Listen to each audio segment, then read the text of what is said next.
On February 13th, 2017, in Delphi, Indiana, 14-year-old Libby German and 13-year-old Abby Williams decided to enjoy the unseasonably warm day of a long weekend by walking the trails in their town, like they had plenty of times before. But when Libby's father arrived to pick them up, they were nowhere to be found. A town-wide manhunt uncovered their bodies in a nearby ravine. But what makes this case truly unbelievable is, in the words of the Indiana State Police, we have a video, we have a still photograph, we have sound, and we don't know who this person is. I'm Laura. I'm here with my two best friends, Colby and Marina, and this is Grim.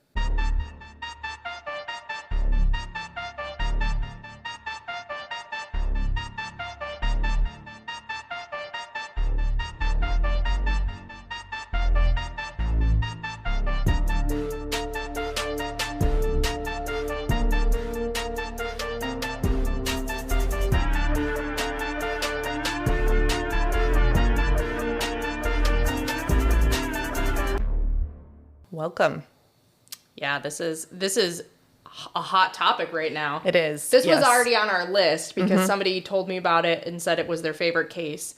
And then something happened, and now it's a very important case. It is. We will talk about that. Before we get to the case, though, we have a couple of housekeeping items. The first is we are in all 50 states. Woo! Woo! To our Alaska listener, we love you. Reach out to us. Yeah, Thank thanks. you. We've been waiting. Yes. Where you been? So we're in 50 states and what, like 76 countries? So many countries. A lot of countries. Which is pretty cool. It is very cool. And we're ranked on what? The chart in Scandinavia? Oh, yeah. Yes, I believe that was the one. 50th for true crime in Scandinavia. So thank you so much. Appreciate that. Out of 50. So thanks for that. And then we mentioned in the last couple episodes that we're now on Patreon, and we've had some, what are they called? Contributors? Patrons? Patreons, I guess? Patrons, I think they're patrons. All right. And part of the wonderful gift that you get for contributing is that we will say your name at the beginning of this episode. We also did realize we didn't really discuss and ask you if we could say last names, so we don't want to do that without your permission. So we'll just say first name and last initial. So want to give a shout out to Emily K. Woo-hoo! Yay! Thank you, Emily. We love you. Thank you. Audrey B. Yeah, Yay! Audrey. We love you. Jen C. Yeah, Jen. We love you too. Wait, we love you too, Yeah, Jen we C. love you too. Yep. You too, Glenn Coco.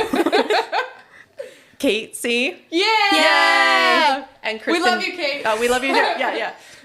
And Kristen B. Yay! Yeah, Kristen. We love you. We promise we'll get better at doing these as we Yeah, go. we're not. But guys, this is the gift that keeps on giving. So I mean, you could just we'll clip this audio for you, and you could just listen to us say your name over and over and over again. If that does it for you, I mean, whatever. We aim to please around here. Does it for me. I just listen to us all the time. And if it's a deterrent for other people, they're like, I will specifically choose not to be a Patreon, so you stop doing this. Let us know, because our goal is maybe to annoy you moderately, but not tremendously, not so much that you don't listen. We want to leave an impression. Yeah. I think we're doing that. I think so. Perfect. All right, you ready? Mm-hmm. I am ready.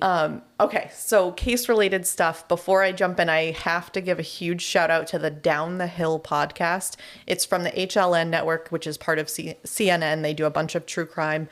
I binged like 12 or 14 hours of this podcast. It's incredibly informative. They went down to Indiana and interviewed people, so they have firsthand accounts of things, tons of information. So a lot of my information is from there, as well as a bunch of news articles and all that. So just major shout out to that. And recommend listening to it, because I will not give any, obviously, firsthand accounts, and I don't have any recordings of that. So it's really, really powerful to listen to that podcast. And what was it called again? Down the Hill. Down the Hill. Mm-hmm. And we'll learn why it's titled that as well. Okay. So I'm going to take you through this case in the order that it happened. So how the town and the families kind of learned about things and what happened. And that starts with meeting the victims of this terrible case. So Abigail Joyce Williams, known to friends and family as Abby, was born on June 23rd, 2003, which off the bat breaks my heart. Yep. Yeah. She was so young, 13 at the time of her death. She lived with her mother, Anna, who was young herself. She was just 19 when she had Abby, and the two were really close. Abby had many hobbies, including reading, band. She went to camp. She loved swimming, the outdoors in general. She loved animals, arts, specifically photography, which she took after her mother with that, and creating things for others. So she would make bracelets for her mom and friends, or she'd knit tiny hats for newborns at the local hospital. It's like you couldn't write anything what a good sweeter soul. than that. She was quiet in front of people, but really outgoing with her friends. And she aspired to do something with forensics or police work when she grew up. She just really wanted to help people. Now, Liberty Rose German, who went by Libby, was born on December 27th, 2002, to parents Carrie and Derek and older sister Kelsey. The sisters ended up living with Derek's parents, so their paternal grandparents, when they were just a few years old. Mike and Betty Patty became their legal guardians, that's their grandparents, even though Derek lived at the house as well. Carrie, the girl's mom, lived 250 miles away in Kentucky. Like 8th grade best friends do, Abby and Libby shared many interests. Libby was a band geek too. Both girls played alto sax. She was outgoing and smart and big on science also. She too had an interest in solving crimes through science or maybe becoming a science teacher, and she should have been able to explore all of those possibilities. She was very close to her family, particularly her older sister and mom, despite the distance. She was always writing little notes for people. She loved to bake. Her grandparents say she was uplifting, outgoing, and kind. Libby and Abby were inseparable and brought happiness everywhere they went, which is what makes the rest of this episode so difficult. It's extra sad for me because all I have seen for the past 3 days is their adorable little faces all over social media. I know. And I feel like most of the time when you do an episode, I don't know yet what the victims look like. And it's crazy how, you know, you sort of distance yourself from it. But when you can picture their sweet little faces, do you know, is Abby, they're the most famous pictures of them that are always out there. One of them is wearing a sun hat. That's Abby. Abby. Okay. Yep. The other one's She's the Libby. one with freckles and kind of red hair. Yes. I was going to say Colby. I don't know, because Colby's probably been trying to not look things up. I've been actively avoiding it because I knew we had the case this week. Now Colby's seen the pictures, and it really, we were just saying, like, Abby doesn't even have her adult teeth. It's just, it is really hard to picture their faces. I cannot get over it. It's a 13-year-old, and one of them is crocheting or knitting hats for newborn babies. The way to survive in this world is to not be a good person. Because all the people in our podcast episodes are wonderful people. Their smile lights up a room. Everybody loves them. They have all of these altruistic... Except for Joyce. I was just thinking, except for Joyce Aparo. Okay, well...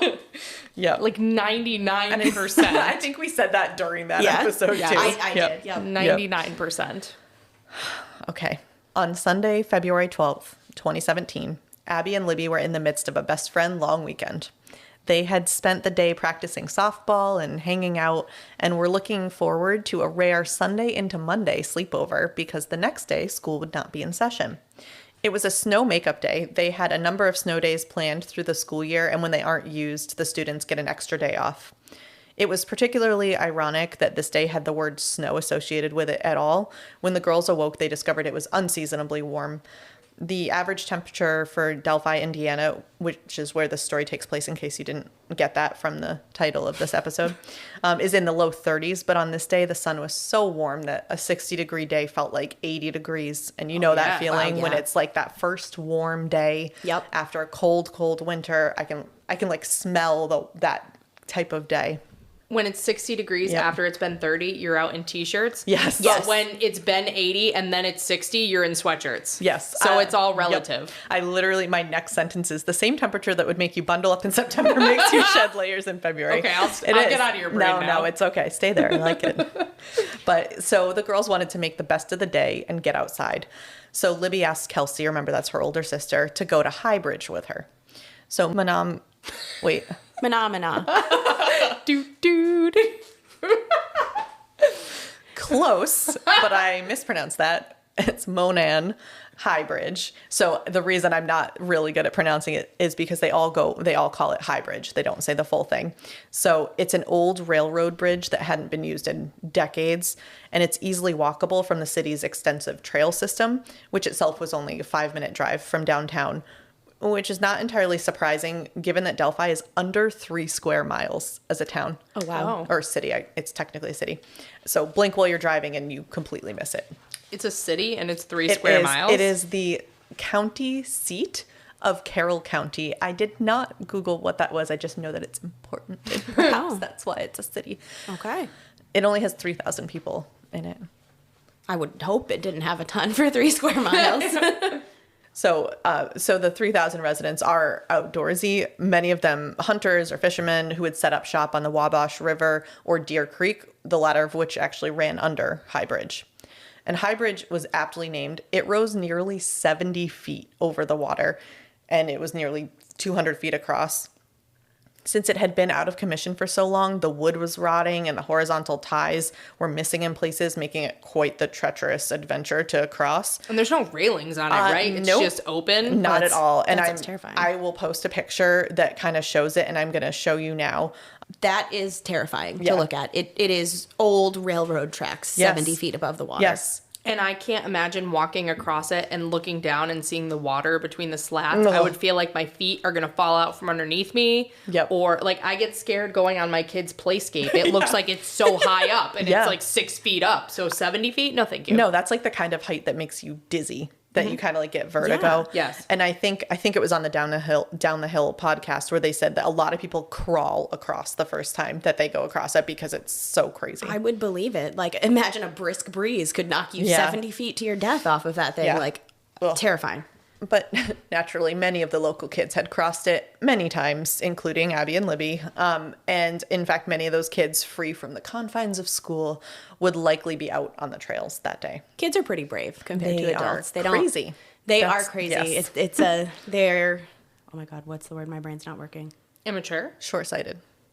Immortal. That was the word I was looking for. Yeah, I was thinking they don't appreciate the consequences of their actions. Yeah. So they would Like murdering people.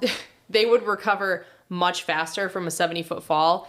If I sleep wrong, I need a neck brace. So Yeah, I know that feeling. Yep. a 70-foot fall would I'd be done. Like, Yeah. I turned my neck too fast. Yes, yes. Yep. My husband sneezed today and like his shoulder hurt. So yes, agreed.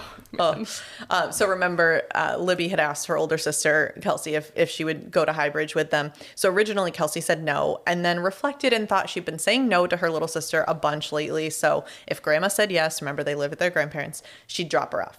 Grandma did say yes, and it was agreed that Derek, their dad, would pick them up later. Kelsey had noticed that the girls didn't have sweatshirts, so she went back in the house and got one for Abby and then gave the one already in her car to Libby. She was just such a sweet older sister, very thoughtful. Because again, it's a warm day, but it's February. How in old was Indiana. Kelsey? 17, I believe. Okay. Kelsey drove the short distance to the trailhead and dropped the girls off at 1:35 p.m. with the promise that they would meet Libby's father in the same place at 3:15 p.m. Probably to make sure he got them before dark. Because remember, it's February, so although it's really warm, the sun still sets early. Kelsey made sure they had the sweatshirts, told Libby she loved her, and watched them walk away until she couldn't see them anymore. But it wasn't because she was really worried. Both girls had their cell phones. In fact, at 2:07 p.m., Abby posted a picture of Libby on High Bridge on Snapchat. And you may, if you have any familiarity with this case, that is part of the origin of why this is sometimes referred to as the Snapchat murders. I did not know that. Yep, there's another reason we'll talk about a little bit later. At 3:15, Derek arrived at the trailhead as planned, but he didn't see the girls. He texted Libby several times, and after receiving no response, he called. No answer. At 3:30, Derek called Becky, aka Grandma, to see if she'd heard from them, and she hadn't. Tried calling from her own phone. No answer. Beginning to worry, the family went to look for them. They thought maybe the girls tried to walk home. It's not that far. So they drove both of the possible routes. Nothing. I know how this ends, and I have such a pit in my stomach. I get nervous when my 3-year-old walks around my car and I lose sight of her, and I'm like, where are you? So Yeah. I can't imagine not knowing where your 13-year-olds are in the woods And or on a trail. especially, they have cell phones. Right. They always answer. They're always on their phones. So especially not answering texts, not answering calls. They really thought either she lost her phone or worse, had she fallen? I mean, they knew that Panic, she was out at High Bridge. Panic. Right. And they had just posted on Snapchat like Exactly. barely an hour earlier. Yes, exactly. And on top of that, it's beginning to get dark at this point. So desperately, Kelsey even called Carrie, their mother, who, despite her mother being 260 miles away in Kentucky, they thought maybe she'd called her or she heard nothing. In the meantime, Becky called Anna, Abby's mom, to see if she'd heard from them. She also hadn't, and probably because she hadn't had this experience of the worry building this whole time, she wasn't quite as concerned, thinking maybe the girls were just off exploring. Definitely still concerned, just not quite panicked yet. And then Becky also called her husband Mike, who was at work 30 minutes away. And realizing that this had the potential to be really serious, Mike called the police, who immediately headed over. Now, in a small town, news spreads quickly. By the time Mike arrived at the trailhead around 5:30, many friends and neighbors had also arrived to try to help search for the girls. While it had been warm during the day, the sunset had brought with it the frigid cold of an Indiana February, along with blindness. It's now dark and very difficult to search in the treacherous terrain. Because remember, thanks to Abby's Snapchat story, they knew the girls had been up on High Bridge just an hour before Derek arrived, so the search was concentrated primarily around that area, which had steep banks down to the creek. Sounds like a really easy spot to search when it's pitch black. Right, exactly. And while the advantage of a small town is people quickly jumping in to help, a disadvantage is the limited resources of the local police department. So they only had so many people to properly organize the search and didn't have the appropriate lighting to conduct it. So after hours and hours of nothing turning up, a controversial decision was made to temporarily halt the search until morning. Now, I fully defend that. You're going to end up with people either compromising something or getting hurt themselves.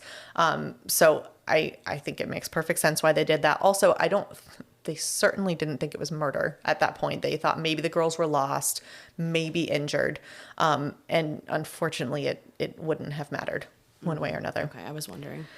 So the next day, Valentine's Day, only hours after the search resumed, the bodies of 2 teenage girls were located in a ravine near the trail on the property of a local farmer. The area was immediately cordoned off and the search was shut down. The police held a press conference at 2 o'clock that afternoon at the local Methodist church, the only place large enough to hold what basically seemed like the entire town. They announced that the bodies had been recovered, although they didn't formally identify the victims as Abby and Libby, but of course everyone knew. They confirmed that they suspected foul play, but did not have any indication of a perpetrator. So the next morning, the autopsies were performed, and the police held another press conference at 3 p.m. to confirm that the bodies were those of Abby and Libby, and that the case was being investigated as a double homicide. They would not release any information as to how the girls were killed. So it must have been so, besides the fact that you are dealing with the death of these 2 girls, now to hear that it is homicide, I cannot imagine that. And a double homicide in a town of 3,000 where everybody knows them. Exactly. It would rock their community. And it did. And even further, that evening, investigators released a grainy photo of a man walking on High Bridge, wearing blue jeans and a dark blue jacket over what appears to be a brown sweatshirt with his hands in his pockets. So I'll show you guys now, and of course, we'll post this on our socials. So now that you've seen the picture, I know it's super grainy. It is not just a bad quality one that I grabbed. That is what they put out. And they also said, they being the police, said that they were interested in finding out who it was, but did not state at the time that it was a suspect. And so everyone started referring to this guy as Bridge Guy or BG. Bridge but Guy, okay. Seriously. BG? Yeah. He had a bad haircut. Yeah. Yeah. Bad haircut, Bridge Guy. I'm trying to think of how I would describe him. So he was probably like an average height white male in his 40s or 50s. You can't like make out many details of his face, but I would say like average build. Like he wasn't a thin guy, but not a fat guy. And that's about it. I probably described like 97% of the population of that town. And city. that was everyone's reaction, was exactly that. And there was also a lot of confusion at this point. Why were they looking for this person if he wasn't explicitly named a suspect? They did not say he wasn't a suspect. They just didn't specify that he was. And did he kill the girls? How did they die anyway? How was the picture taken? Was there a trail cam? Why was this man dressed so heavily on such a warm day? So across the board, the police remained tight-lipped, saying it was crucial to the investigation to withhold this information. Knowing that they were beyond the abilities of their limited resources, the Delphi police called in Carroll County Sheriff Tobe Lesenby, who in turn included Superintendent Doug Carter of the Indiana State Police. What was that first name? Tobe Lesenby? Lesenby. Oh. I love his name, and he and Doug Carter when I picture everything I've watched for this case, those are the two I picture. They have been with this from the start, and I think I can't speak for them, of course, but I think that this case has touched them more than any case they've probably ever worked on. And they are so powerful to listen to. So if you do get a chance to listen to that Down the Hill podcast, I recommend it because there are a lot of clips directly from them. I just like his name. Me too. That's what I was thinking. So the FBI also was involved early because an agent happened to be visiting family when all this happened, and he had joined the original search. So he was able to alert the FBI early. The next day, February 16th, they set up a tip line, but still no developments. As probably anyone listening to a true crime podcast knows, this is a critical turning point. We're now past the first 48. So the first 48 hours after the girls had been murdered. I cannot imagine the desperation the families were feeling at this point. They're still reeling from the deaths of their babies, and they're not knowing why or even how. And on top of that, they and the whole community knew there was a murderer on the loose. Right. And they had no idea if this person would strike again, because it was unclear if this was a case of targeting or a target of opportunity. So a target meaning the killer was after a specific person, or a target of opportunity meaning they wanted to kill but didn't have a specific person in mind, just went to that place looking for someone. Just whoever happened to be there was it. Yep. Several more days passed with no new information until the following Sunday, February 19th, when investigators confirmed that Bridge Guy was officially a suspect, and the next day they announced a statewide manhunt, but this too proved not to be fruitful. Finally, on February 22nd, police decided they needed to release more information. So in a press conference that day, they tell a shocked audience that the grainy photo of Bridge Guy was actually a still from a video taken by Libby in what they believe was moments before her murder. They also announced that they have a brief clip of his voice from this video, which I'm going to play for you now. So it's going to loop, I think, maybe 4 times.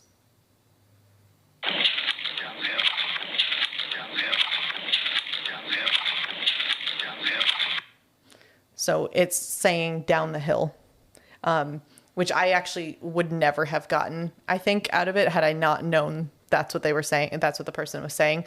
So they put this out hoping that maybe someone kind of recognized that combined with this picture. So everyone, police, families, the community, they're just hoping that they'll be able to crack this case wide open. And in fact, 46 states put up billboards with the photo and the pictures of the girls, which I thought was insane. Wow.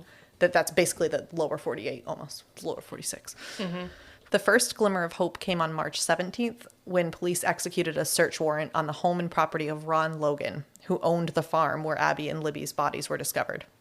But Ron had provided an alibi to the police. He had been 20 miles away buying tropical fish with a friend.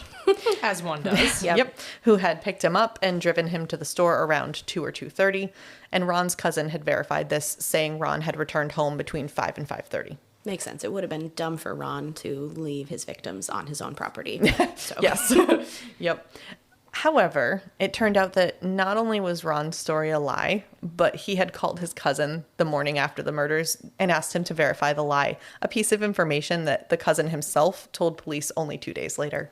Ron, I just gave him credit. Mm-hmm. Nope. And this, along with Ron's relative likeness to Bridge Guy, proximity to the bodies, and, quote, not dissimilar voice to that on the audio clip, was enough to get the warrant. It's not sketchy at all to ask people for an alibi like a few days after a double homicide. Right. Not sketchy at all. No. There were some reports that he might have even asked him that before it was announced that there were any crimes. However, Ron was arrested in April of that year on unrelated charges, a parole violation, but was never charged and ultimately not considered a suspect in Abby and Libby's murders. Now, we don't know all the details as to why he was excluded, but he was. And I do want to note that I think he was like 70 at the time. And aside from like having similar clothing, which, as you said, Colby, probably everyone in the area did, he really didn't look similar. So I'm sure they had their reasons for moving on. He was specifically excluded by the police? He wasn't. So I don't think they've actually excluded anyone specifically in this case. And I think that's because they've kept everything extremely under wraps. So they basically say, we have people that we're more interested in than not, but we're not. It's an active investigation. And he actually passed away in January 2022 from COVID.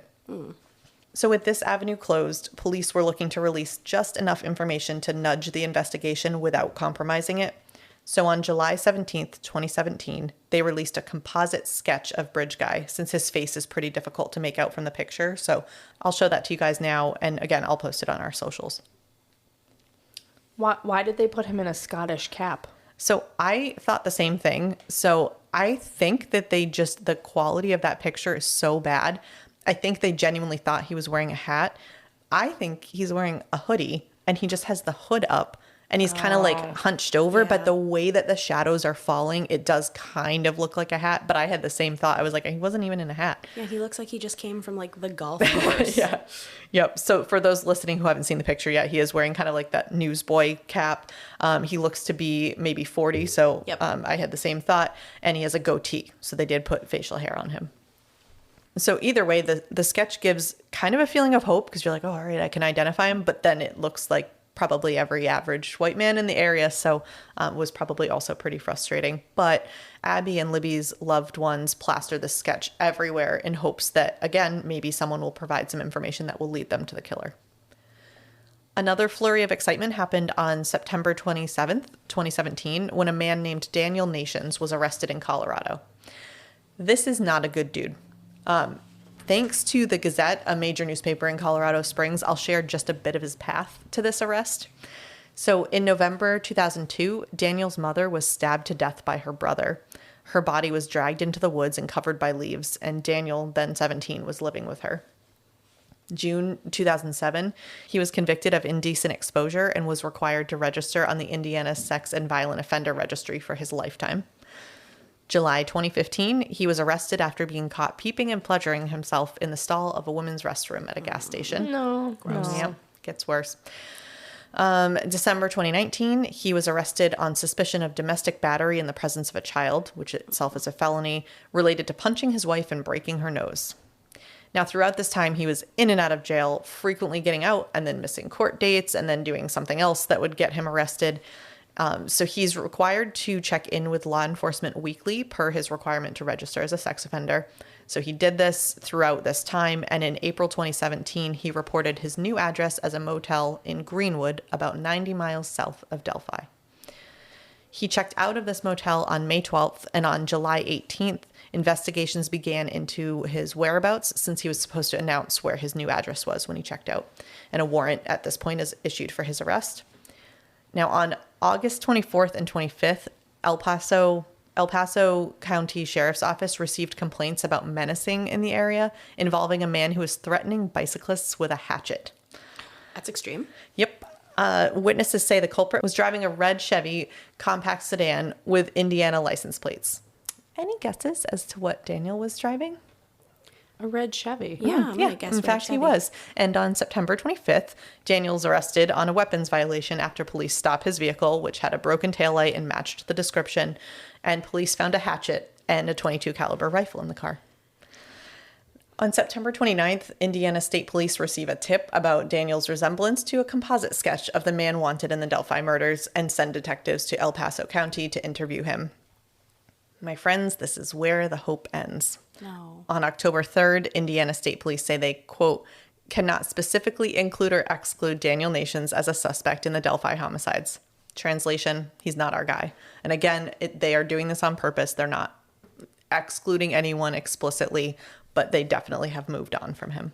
Did he look enough like the sketch? A little. He kind of, his eyes, at least in my opinion, and maybe I'm going to end up with a lot of pictures, so hopefully they'll all fit on there. But if not, you can Google him. This is Daniel Nations.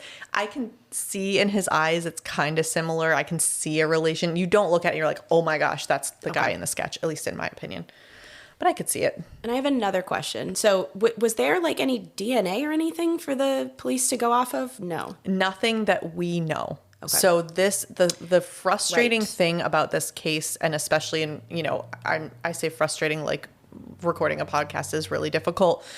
I'm sure it's much more difficult for the families and those involved, but it's frustrating because they may have this information, but we don't know it. They've kept incredibly tight-lipped about everything to do with it. So I don't know. I'm sure there definitely were opportunities to collect DNA at the site, but that has not been mentioned. Which you would want them to be tight-lipped. Yes, exactly. The public's need for information is not outweighed by the integrity of the police investigation. Exactly. And I loved listening to Superintendent Carter say basically that because he's so firm in saying that he is thinking in the best interest of the families and bringing this guilty verdict that they want to get to. And they have to do this. And he's basically like, get mad at me. Don't get mad at my cops. Don't get mad at anyone else. Get mad at me. This is the right decision. So they call him, he's a superintendent, the chief of police? He is the Indiana State Police Superintendent. Okay. Yep. That's all I know. Okay. But yeah, it makes sense because they don't want the murderer studying the evidence that they have and coming up with alibis or, reasons why they would have that evidence. Exactly. Yep. So nearly 2 years pass before there's any further major news. In April 2019, investigators hold another press conference, and it is a bombshell. They say they're now looking for a car left at the Hoosier Heartland Highway in Delphi at the former Child Services Office, which is a building about a half mile from the High Bridge, between noon and 5 p.m. on the day of the murders. But that's not the bombshell. They also release actual footage from the video on Libby's phone. It's just showing 48 frames or like 3 seconds, just enough to watch Bridge Guy walk about a stride and a half. So again, I will show you this now and post this for our gremlins. Okay, so that video clip wasn't super helpful. I think I got a little bit of a feel for his gait. Like, he wasn't walking upright. He kind of was a little leaning. Hunched. Yeah. But remember, he's walking on High Bridge, which has these railroad ties that you kind of have to, it's not a flat, consistent surface. You're stepping one to another. And the police actually cautioned that when they released that. They said, actually, don't focus on the gait, focus on his mannerisms. And I don't know how you can gather that. That being said, if I knew that person, I do think I would be like, oh yeah, that's my husband. It's not.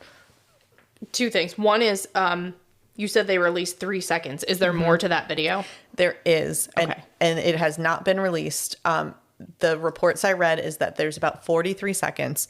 I don't believe that there's any more that you see, because the theory is, and all of this is unconfirmed because of course the police are not confirming one way or another, but the theory is that there can't really be so much more when Bridge Guy walks up to them, because if he had seen the phone or knew that she was recording it, he probably would have taken it. So the theory is that she had it in maybe her pocket after that, because there's audio but not video. I have no idea and have not seen any theories on what the audio is. I'm afraid we'll eventually know this. That's all I'll say about that part. My second thought is, watching a clip like that, a blurry clip like that, I wonder how anyone is ever identified. But I thought about how I have never seen a blurry clip of photo of someone that I am basically intimately familiar with, or like That's a best friend. That you always see a blurry photo from a gas station and they're like, do you know this person? And I don't, but I'm like, do I know them? But I think I would recognize like my best friend. So guys, don't rob a convenience store. Yeah. Okay. But like, I think I would recognize a blurry photo of you guys. I heard a quote also, I think, on the podcast. I'll just assume pretty much anything I had heard on the Down the Hill podcast, that a sketch is for people who know the perpetrator. Mm-hmm. It is not for you and I to like try to go find somebody that looks like him. It is for people who know that person and see the likeness. And I think it's similar. Yeah. So that really resonated with me. Yeah. Yep. So speaking of that, the police hope that this will be enough for someone to recognize his mannerisms, and again caution that the gait looks a little strange because he's taking those purposeful steps across the railroad ties. They also share a little more of the audio, which now includes the word guys at the beginning. So I'm going to play that for you now. So this one also, I believe, loops, I think, 4 times.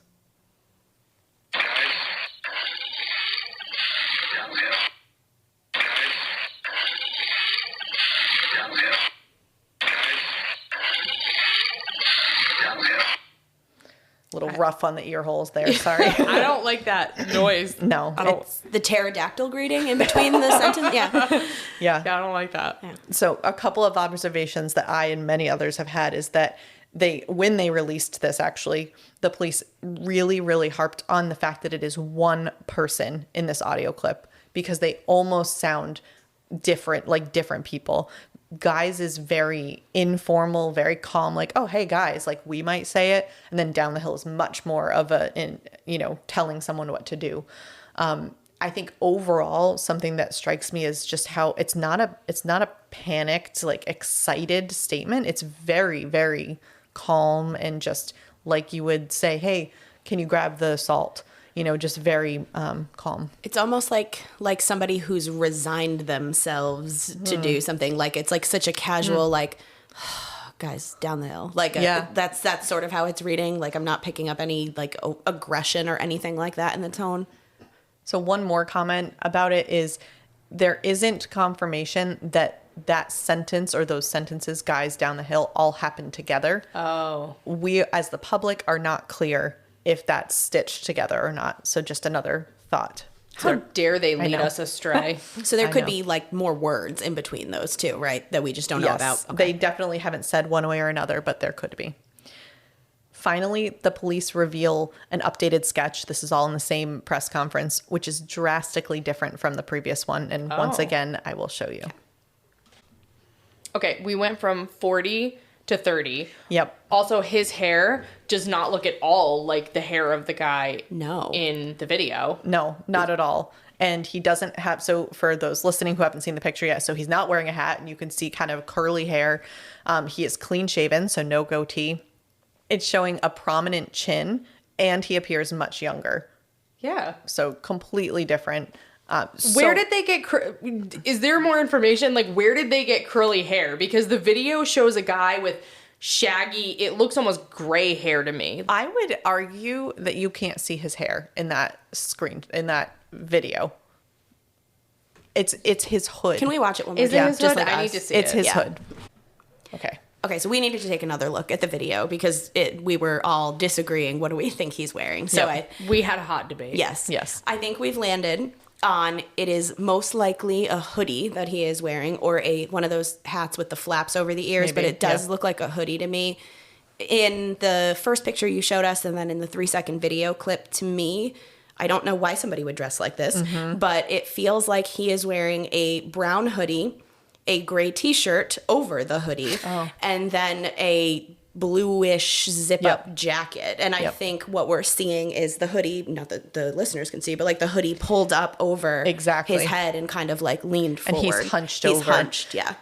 So Laura showed a frame by frame of the video. When I watch the video, I see either a weird boxy haircut or I see that Scottish cap now, or I see the cap with the flaps over the ears. But then Laura has it broken down frame by frame. And in one of the frames, he's just turned a certain way and it does look like a hoodie. Because you can like track the edge of the front edge of the hoodie. Well, and it's sort of like pointed in the back. That's what gives it the pointy or the hoodie feel to me. Exactly. Where did they get curly hair? I don't. Now, the only other thing I'll note, this was a composite sketch. So this was not only a sketch from the video, but there were other people out on the trails that day.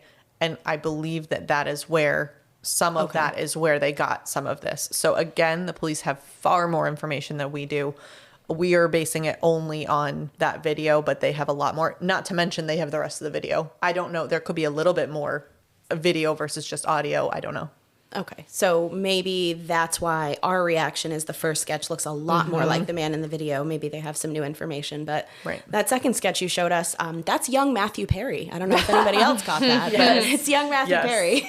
Yeah, and honestly, the communities and the families all had basically the same reaction, which was like, what the fuck? We have been, for the past 2 years, we have been showing this sketch everywhere. Is this not even the guy? It's not that the previous sketch was wrong. They did clarify it's like that is a secondary sketch to, like the one they released is upgraded, but that one's still a secondary sketch to it. Which that's amazing because neither of them look really anything like each other. No, and they did say, so they then tell this room is basically silenced at this point. They're in shock. And so the investigators tell the room that this is the killer that they're looking at. He either lives or works in Delphi, and he's likely between 18 and 40, and they choose that range because he likely appears younger than his true age. So that's why. What year was this press conference? 2019. Okay. So then Superintendent Carter, again, of the Indiana State Police, and again, he's been on this case from the beginning, and I cannot stress enough, you have to listen to this podcast or anywhere where he does a press conference because he is an unbelievably captivating speaker. He says, quote, directly to the killer, who may be in this room, we believe you are hiding in plain sight. For more than 2 years, you never thought we would shift gears to a different investigative strategy, but we have. We likely have interviewed you or someone close to you. We know this is about power to you, and you want to know what we know. And one day, you will. A question to you. What will those closest to you think of you when they find out that you brutally murdered 2 little girls? 2 children. Only a coward would do such a thing. You have to go listen to it. It's moving, to say the least. I can't imagine being in that room when that speech is given. No. I would be very suspicious of the people to the left and right Yes. of me at that point in And time. obviously there's more of that, but that's what everyone thought is, wait, in this room hiding in plain sight. They had already suspected that the person was local, having, known the trails, known hybrids. You don't just kind of end up there. So I think that kind of brought it. He probably helped with the search too, because Probably. usually when Exactly. I'm going back to my Criminal Yep. Minds days Yes. here, I was like, usually when the unsub fits that profile, they are hiding in plain sight. Right. Exactly. So with that, the families, loved ones, and community wait again with nervous optimism. Hope rose again when James Brian Chadwell of Lafayette, just 20 miles from Indiana, and as an aside, where Ron Logan said he was buying the tropical fish, just fun fact, a grim fact, was so James Brian Chadwell was arrested on April 19th, 2021. James, a 42-year-old absolute shitbag, was accused of assaulting a 9-year-old girl. James. According to a local news station, he lured her into his home by inviting her to pet his dogs. Oh, no. Once she was inside, he attacked her and strangled her, causing her to pass out. What the fuck? When she awoke, she discovered that most of her clothing was missing. The girl's parents had reported her missing around 7 p.m., and James told the police that she'd been by his house earlier in the evening but had since left, which to me should already be a giant red flag because it's completely inappropriate that she would be there. So if he thinks that's acceptable to admit to police, imagine what he's hiding. So police, of course, returned to James's residence during their efforts to find the girl and received permission to look inside. So he's not only a piece of shit, but he's an idiot.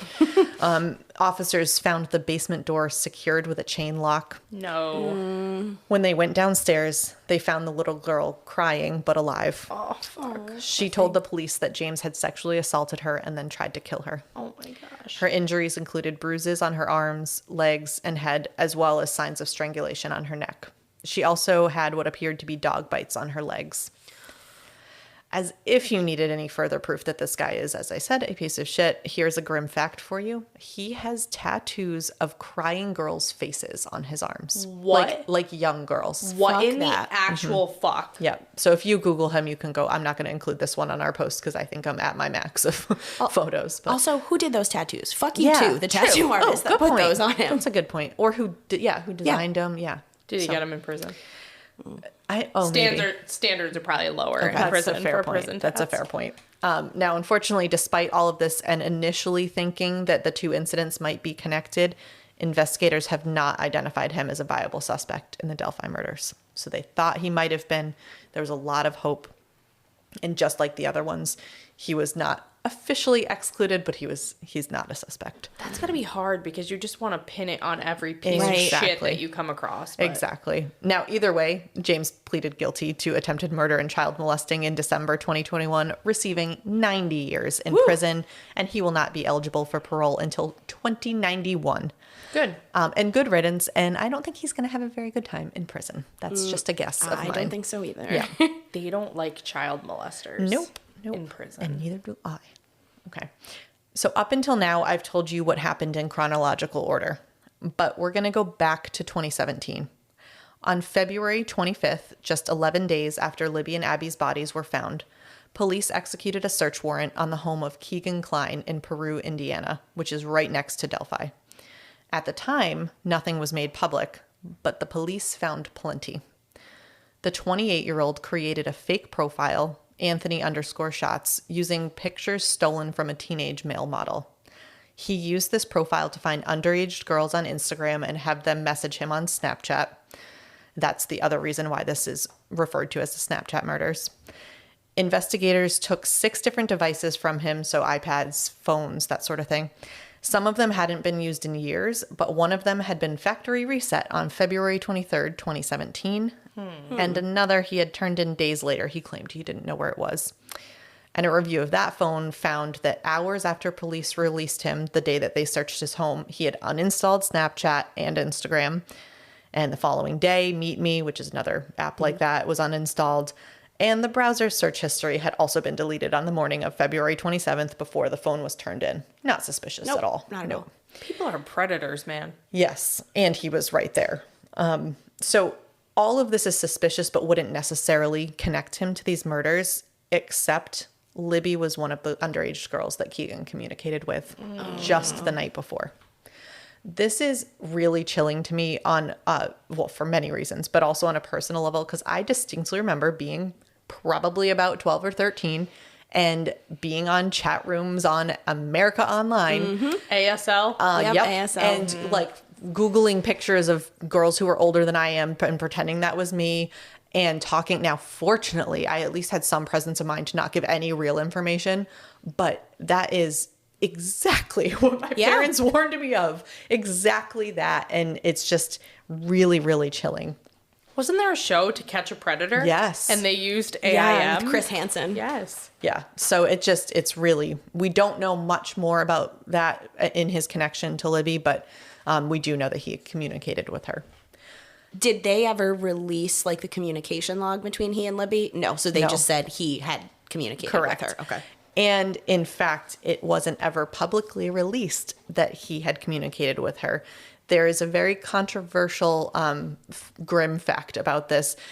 Evidently, there was a transcript of this police interview that had been posted, very legitimately posted online, but accidentally. So it was posted by police. I assume somebody in the police group had posted it, but they obviously wanted everything sealed. And the Murder Sheet podcast found it. They must have been just doing this research and now have a bunch of information. Of course, that's been spread everywhere. Oh, wow. So it's a lot of controversy. It's certainly been pulled down since then. So it wasn't ever intended to be released.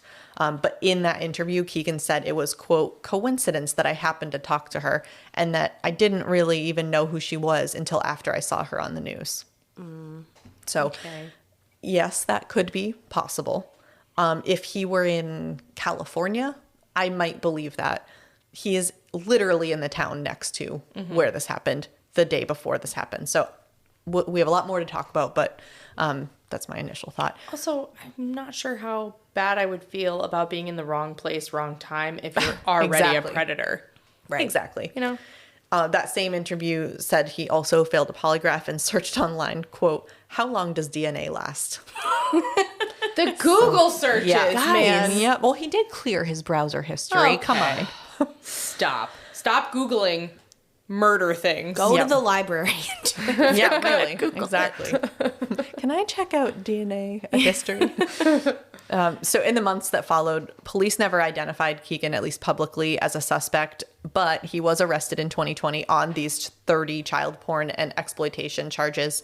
His trial is currently set for January 18th, 2023, which is next year for our current recording. And I'm positive his defense is, I didn't know they were underage. Oh, yeah. They told me that they were 18. Yeah. Yep. I think he admitted to it in the interview, but I didn't read the full transcript.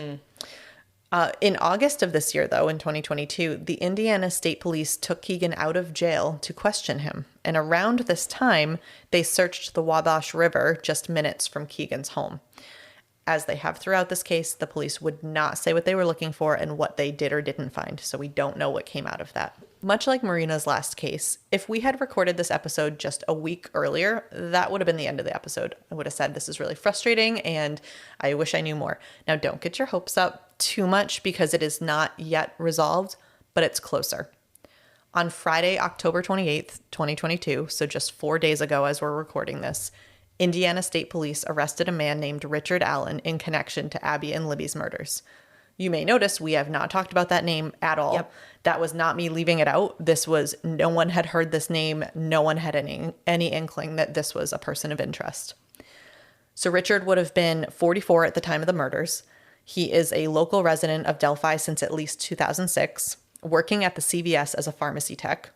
Exactly what the profilers described back in 2019, that he lived and or worked in Delphi.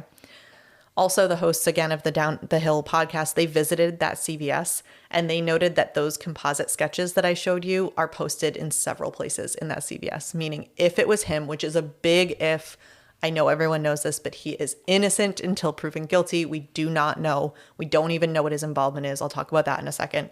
But he possibly could have walked by this every day. Wow. Actually, he definitely did. We just don't know what effect that had on him. It would be the hiding in plain sight. And Yes. I am sure he would, if it is him, he derived some sort of sick pleasure Yes. being like, oh, there I Yep. am and nobody knows. Yep. Like looking in a mirror. Exactly. Yeah. Exactly. And he's married, and he has 2 children. One of them, I didn't look up the other one, but one is a 28-year-old daughter. She's now 28.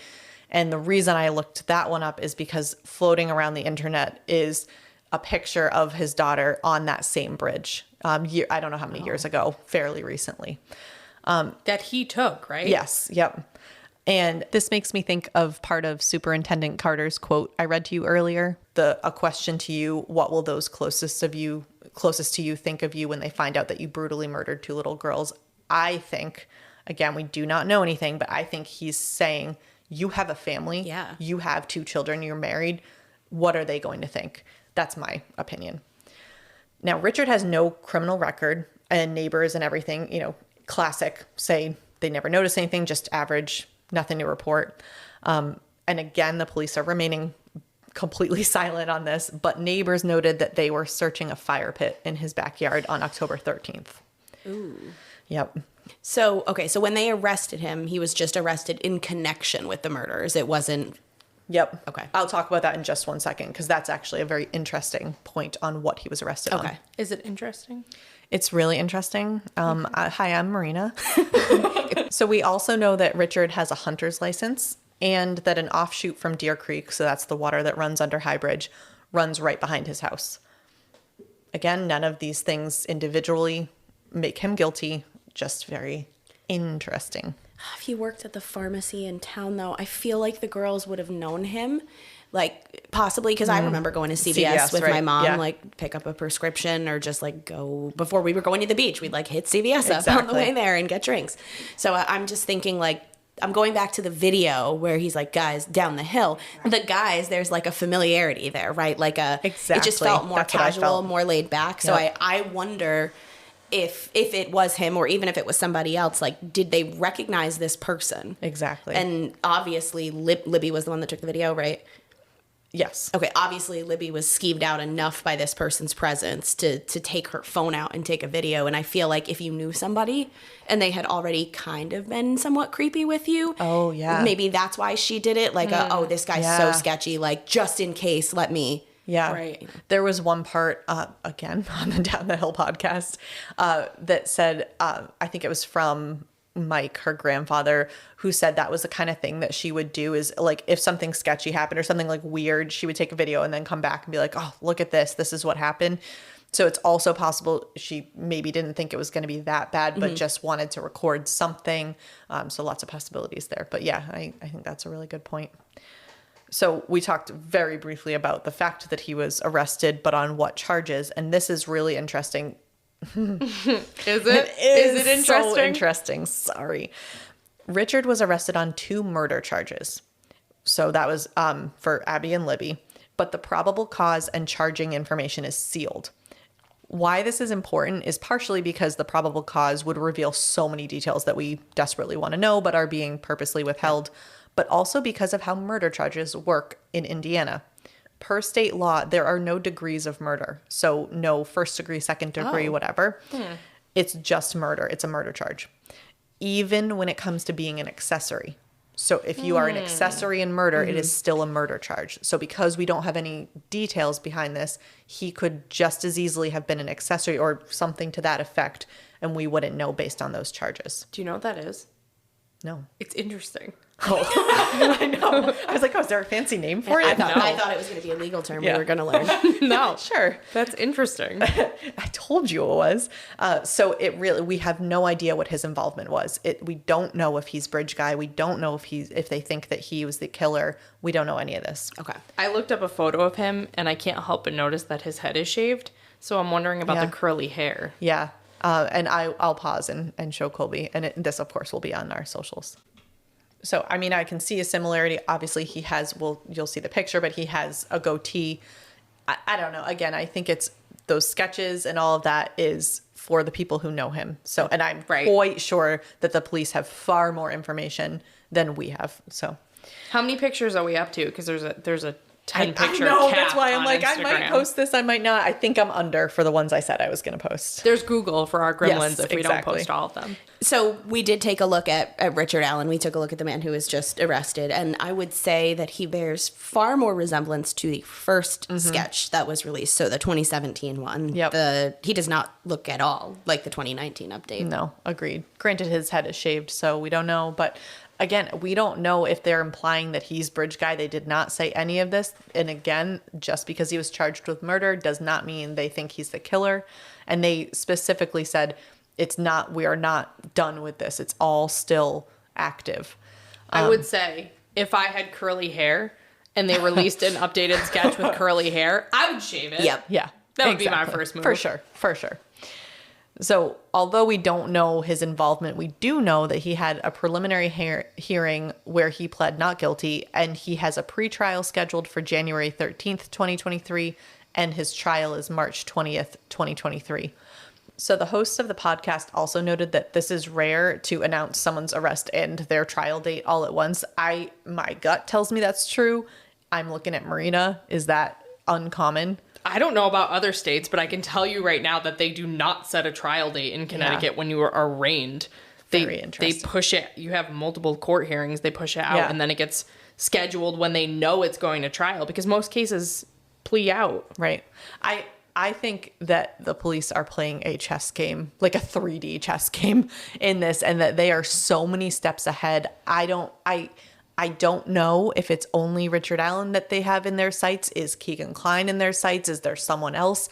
I think they know all of this. They've been working on this for 6 years. I suspect this is all very intentional, how they did all of this, when they did it, that they announced the trial. I just think it's very well played by them. I'm hoping. Unfortunately, that's all the information I have on Richard Allen, because this was literally just announced.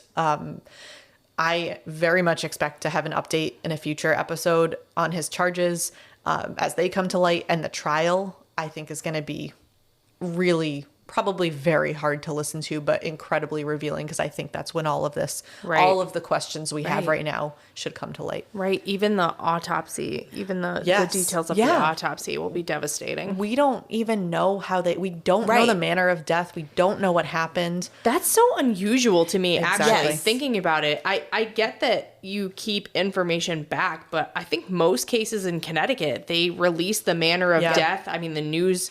At least the basics, and maybe leave something for like, because, they were stabbed, or they were strangled, or they were drowned, or something. I get that they want to be able to pin the killer and, be sure that he or she didn't just get it from the news, but still.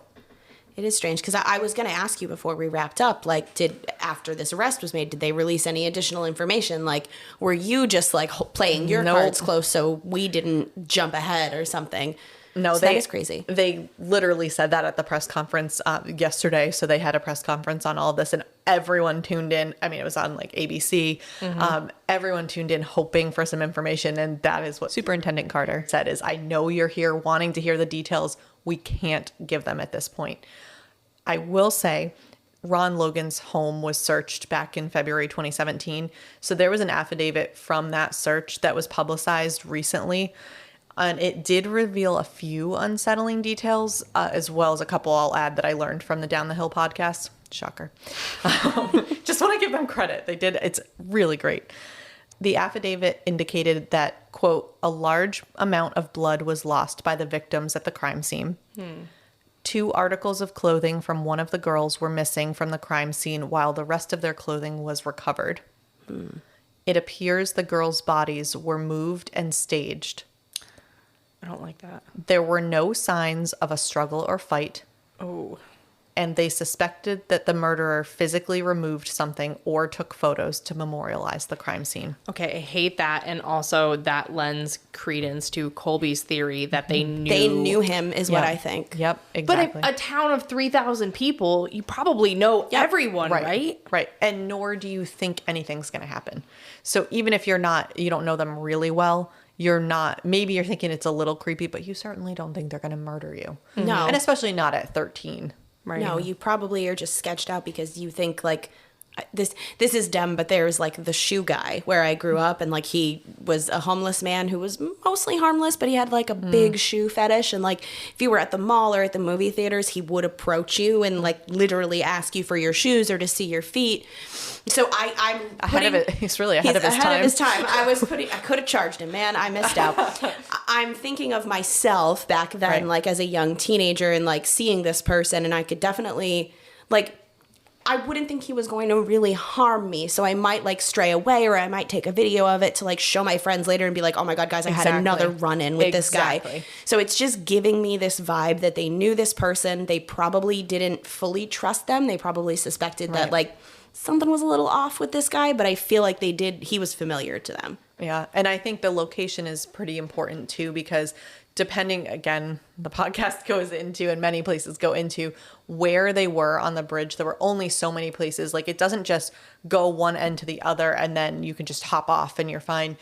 There's only so many places you can go. So I think the way that the girls had gone on and then where he was coming from almost trapped them too. So there are a lot of factors in here that I didn't put in, but I do have one more note that from the Down the Hill podcast, it's a lot of hours of information that I tried to not take all of. But one of the investigators indicated in an interview with them that the crime scene was, quote, odd, which is not something an investigator is going to say with this. And he obviously couldn't say any more than that. And that the killer left at least 2 signatures. So things that were unique to him. And I think when I hear an odd crime scene, I think that to me is why they haven't released a lot of details. I feel like as soon as you release a little bit of information, it seems like it's so unique to this situation that it would reveal too much. Like their bodies were staged in a certain way or something like that.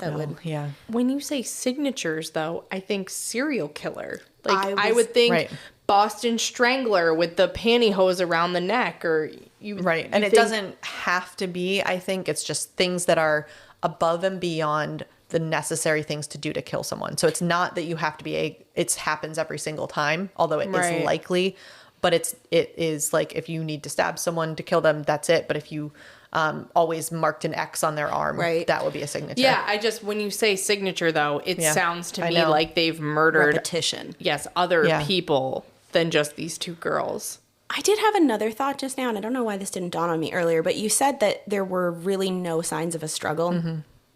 Like, I'm just thinking if 2 of us got abducted, and somebody was murdering one of us, wouldn't the other one fight back in some capacity? Maybe, but they're I'm trying to understand. This big. I know, but I'm trying to understand, like, did he kill them both at the exact same moment? Because that's the only thing I could think of, right? Like, because I'm just trying to figure out. He knocked them out?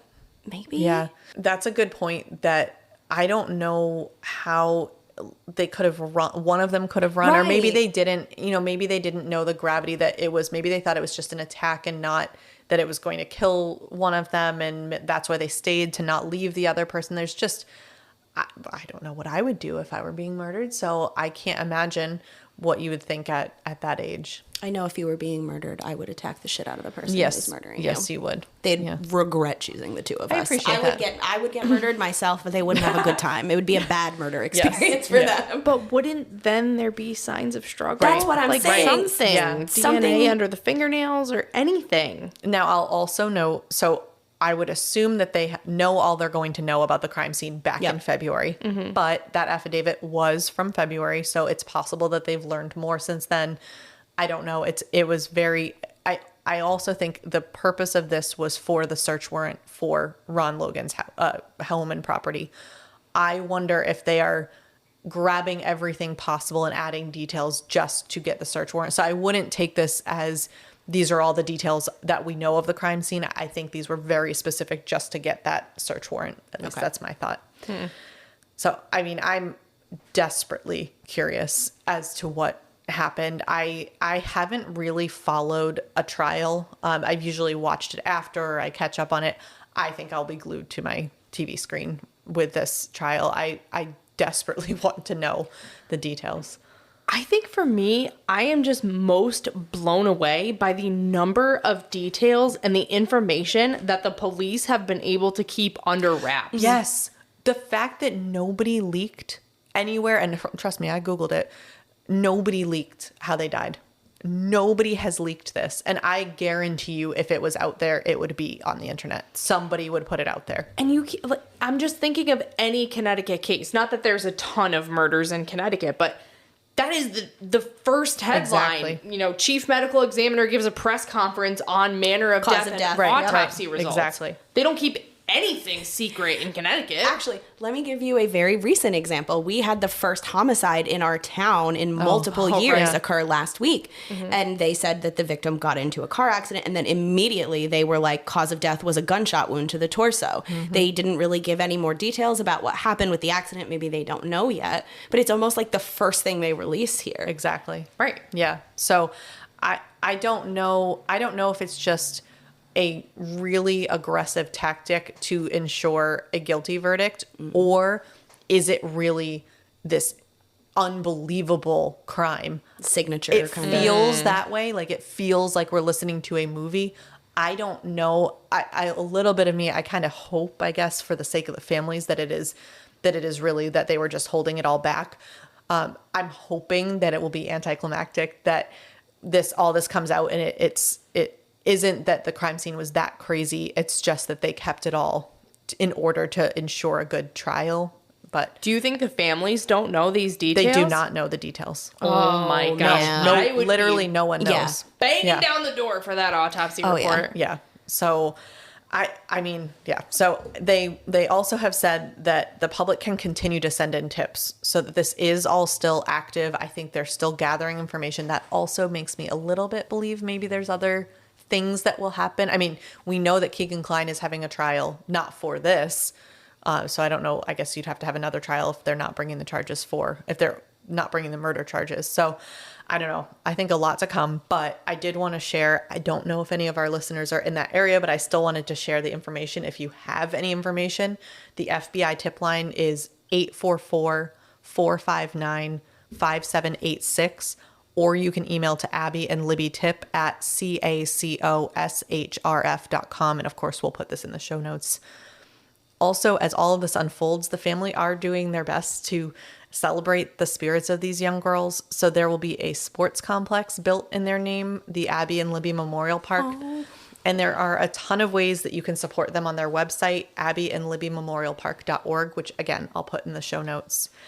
And the last thing I'll leave you with on this case is the mantra that Abby and Libby's loved ones have held on to. Today is the day. So with every day, they wake up and they say, today is the day that they're going to bring this to justice. Today is the day. So we're waiting for that. I can almost tear up because I could hear in Monday's press conference said today is not that day because we are not there yet. But I very much hope that we'll be there soon. That melts the ice around my little dark heart. So I hope to be back in, I don't know how long these trials take, maybe 10 months.